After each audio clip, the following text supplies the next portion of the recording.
కేసీఆర్ తన కుటుంబం కేంద్రంగా పనిచేస్తే రేవంత్ సోనియా కుటుంబం కేంద్రంగా పనిచేస్తున్నారు. కాంగ్రెస్ పార్టీకి కుటుంబ పాలనకు భవిష్యత్తు లేదన్న కేంద్ర మంత్రి కిషన్ రెడ్డి.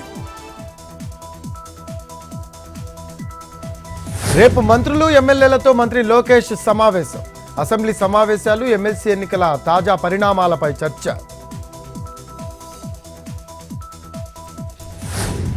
విజయవాడ హైటెక్ స్పాలో సోదాలు. రైట్స్ లో పట్టుబడిన వైసీపీ నేత శంకర్ నాయక్. పోలీసుల దాడుల టైంలో మంచం కింద దాక్కున్న నేత. శ్రీకాకుళం జిల్లాలో బర్డ్ ఫ్లూ భయం. జిల్లాలో వెలవెలబోతున్న చికెన్ షాపులు. ఫిష్ మార్కెట్లకు పోటెత్తుతున్న నాన్ వెజ్ ప్రియులు.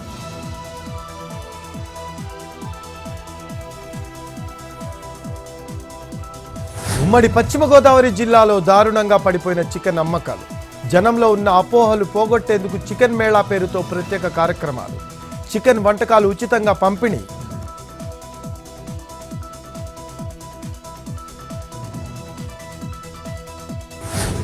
పార్వతీపురం మన్యం జిల్లా సాలూరులో సిరిమాను ఊరేగింపు. సిరిమానుకు పసుపు, కుంకుమ, వేపాకులతో పూజలు.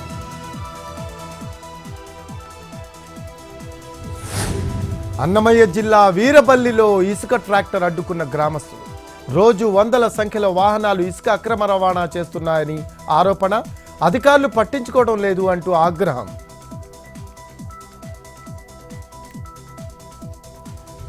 మహబూబాబాద్లో 10 రోజుల నుంచి వరుస దొంగతనాలు. భయాందోళనలో గ్రామస్తులు. ఇవాళ సైకిల్పై వచ్చి మహిళ మెడలో బంగారు గొలుసు ఎత్తుకు వెళ్లిన స్నాచర్.